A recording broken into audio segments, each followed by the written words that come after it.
Bonjour à tous.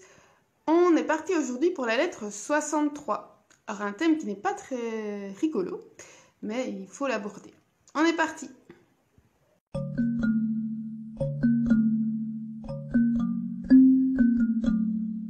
Dans cette première lettre du livre 7 des lettres à Lucilius, apparemment Lucilius a perdu un ami qui s'appelait Flaccus, et Sénèque lui dit qu'il n'oserait pas vraiment lui demander de ne pas souffrir, donc ut non doleas, mais il sait que c'est ce qui serait le mieux. Mais quel homme peut faire ça? Vraiment ne rien souffrir. Quand on perd un ami, et puis seulement quelqu'un qui a vraiment déjà surmonté tous les revers de la fortune, lui-même sentirait peut-être une petite piqûre. Mais donc nous, on n'en est pas à ce point-là. Donc nous pouvons verser des larmes, mais pas trop et pas trop longtemps.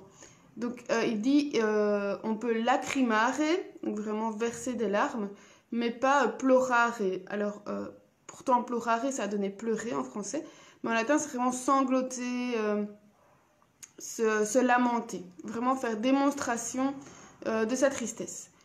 Il dit d'où viennent les lamentations. Nous demandons, c'est comme si on demandait aux larmes qu'on verse, qu'on voit, la preuve de nos regrets, comme si on étalait notre douleur. Et ce n'est pas oublier un ami que de ne pas prolonger ses pleurs. D'ailleurs, s'il valait autant que la durée de nos pleurs, ça veut dire qu'il ne voudrait pas grand-chose. Parce que la douleur, ça pèse toujours. En tout cas, le fait de verser de grosses larmes, de se lamenter. Cette période-là s'échappe. Et donc, si elle ne correspondait qu'au moment où on pleure notre ami, où on est triste pour la perte de cet ami, ça voudrait dire qu'il ne vaut pas grand-chose. Donc, on va s'efforcer d'en avoir un souvenir doux de nos disparus. Pour ne pas que penser à eux réveille en nous des tourments, mais alors ici il dit morsus, donc c'est la morsure, peut-être le pincement au cœur, soit finalement un plaisir. Que effectivement, quand on va penser à quelqu'un qu'on a perdu, on ressent quelque chose, mais que ce ne soit pas douloureux. Pour Sénèque, la mémoire de ses amis disparus, c'est quelque chose de doux. Donc le fait de se souvenir d'eux, c'est quelque chose de doux et de plaisant. En fait, il les avait, mais qu'il les considérait quand ils étaient vivants, comme s'il pouvait les perdre, puisque ce sont des humains.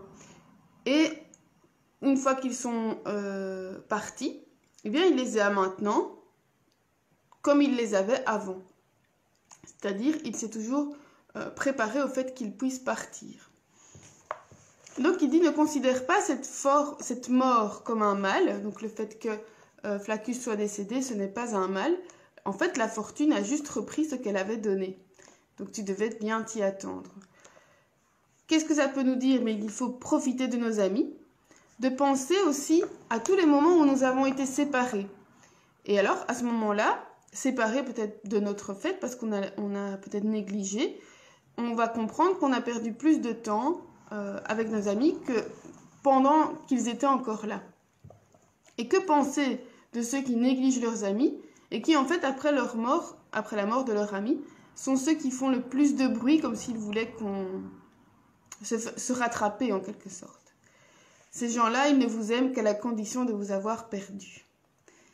Si nous avons d'autres amis, donc il dit à Lucilius, si tu as d'autres amis, c'est que tu les estimes peu, le fait de souffrir autant pour Flaccus, tu estimes peu tes autres amis, parce qu'ils ne seraient pas à même de te consoler de cette perte.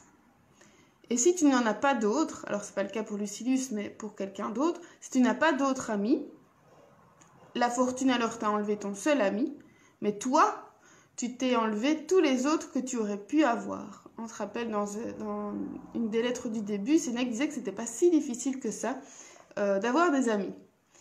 Et donc il dit, cherche-toi un autre ami. C'est comme si quelqu'un qui a tout perdu, sa maison, ses vêtements, mais il ne va pas s'asseoir et commencer à gémir en attendant que tout revienne. Mais non, il va se bouger, il va chercher à réparer sa perte. Mais c'est la même chose, si tu perds un ami, cherche-en un autre.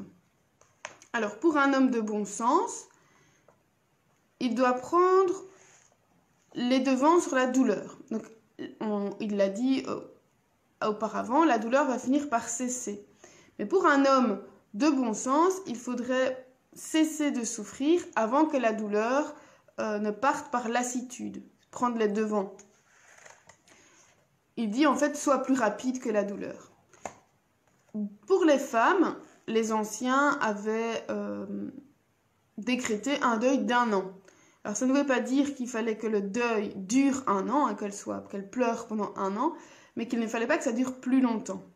Et alors ici c'est un petit peu méprisant, mais pour les femmes je dis, parce qu'ici il dit que les hommes, il n'y a pas de délai pour le deuil parce que de toute façon il cesse avant, et que les femmes, voilà, elles ont besoin d'une loi restrictive pour les maintenir sur le droit chemin. Donc ici, il dit d'ailleurs, rares sont les femmes dont les larmes ont coulé plus d'1 mois. Même celles qu'on a dû arracher au corps de leur mari, entre autres. Et donc, il dit, il ne faut pas souffrir trop longtemps, donc d'autant plus pour les femmes, mais enfin, pour les femmes, d'autant plus pour les hommes comparé aux femmes, puisque elles ne peuvent pas toujours... je parle de Sénèque qui dit ça, qu'elles ne peuvent pas se réguler toutes seules.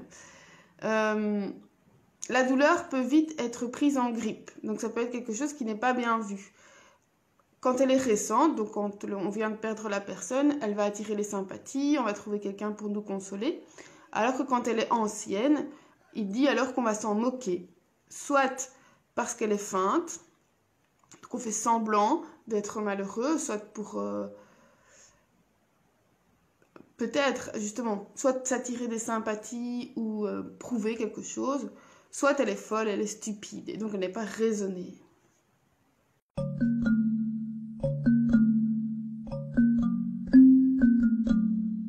Sénèque dit qu'il est lui-même un mauvais exemple, il a été un mauvais exemple, et il a assez honte de sa conduite à l'époque de la mort de son ami Annaeus Serenus. Aujourd'hui, d'ailleurs, il condamne sa conduite, mais il a compris pourquoi il a tellement souffert à l'époque. Serenus était beaucoup plus jeune que lui, et Sénèque ne s'était jamais dit que Serenus pouvait partir plus tôt que lui. Et il n'était pas prêt. Et alors la fortune, le coup de la fortune l'a vraiment pris en plein cœur. Il s'est vraiment... voilà, il n'était pas du tout prêt, alors qu'il nous répète qu'il faut se préparer à ça, se préparer à la mort, mais à l'époque, il s'était vraiment jamais dit... Il peut partir avant moi.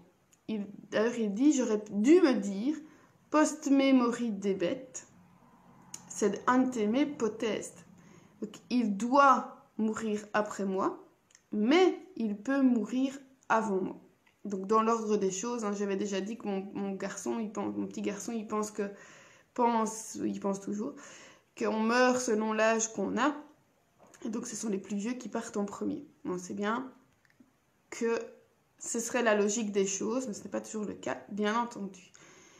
Et il dit, ce qui peut ne jamais arriver, peut arriver aujourd'hui. Donc il faut être prêt à tout envisager. Pas pour se rendre malheureux à l'avance, en se disant, oh mon Dieu, je pourrais perdre mon mari, mes enfants, ma famille, tout ça, me retrouver toute seule. Non, parce que ça peut arriver. Et donc, pas se dire que ça va arriver, que ça va être super triste. Non, se préparer pour ne pas être complètement anéanti si un jour ça arrive. Donc, il faut admettre que cela peut aussi nous arriver. Et il dit que cela peut aussi nous arriver de perdre un ami plus jeune ou de perdre un enfant. Et peut-être, si les sages disent vrai, qu'en fait, nos amis n'ont fait que nous précéder dans le lieu où on se retrouvera tous. Donc ça, il évoque cette hypothèse-là. Qu'est-ce qu'on pourrait retenir comme leçon, on va dire, parce que c'est un sujet difficile, avec mes élèves, c'est toujours un débat aussi, voilà, s'attacher aux personnes. Ici, Sénèque dit vraiment, et il le fait souvent quand il fait comme ça des consolations, il dit oui, c'est normal d'être malheureux parce qu'on a perdu quelqu'un. Mais donc ici, il donne quelques arguments pour lesquels la douleur qu'on ressent, alors il dit, c'est pas qu'on ne doit pas souffrir, c'est essayer de se souvenir des belles choses qu'on a vécues avec cette personne-là et de se raisonner en disant, est-ce que c'est vraiment parce que je le pleure, est-ce que je souffre que, de un, ça ne va pas le faire revenir et qu'est-ce que ça m'apporte moi de souffrir autant. Donc, il faut considérer nos amis, mais comme toutes les personnes qui nous entourent, pour ce qu'elles sont, c'est-à-dire des personnes mortelles. Alors bien sûr, c'est difficile, on va pas se dire, voilà, mon petit garçon, je sais que c'est un humain et que voilà, il peut mourir du jour au lendemain. Oui, je le sais, j'ai pas spécialement envie d'y penser tous les jours, mais voilà. C'est plus facile avec des objets qu'avec des humains, bien sûr. Il faut donc en profiter tant qu'ils sont là. Alors c'est la même chose pour nous, on peut aussi disparaître du jour au lendemain. En profiter tant qu'ils sont là. Et la douleur est normale. Donc quand on perd quelqu'un, la douleur est normale, mais il va falloir faire en sorte de la surmonter grâce à la raison. Donc de se dire, qu'est-ce que ça m'apporte d'être aussi malheureux. On sait qu'il y a, voilà, en psychologie, toutes les étapes du deuil qui existent. Donc là, je pense que parfois, il faut pouvoir se faire aider parce que c'est pas très facile à vivre. Mais voilà, Sénèque nous donne quelques pistes, quelques arguments qui peuvent être intéressants. On peut retenir, en tout cas en positif, c'est qu'il faut profiter des gens tant qu'ils sont là. Bien sûr. Je vous laisse réfléchir là-dessus. On se retrouve demain pour la lettre 64. D'ici là, portez-vous bien ou à l'été.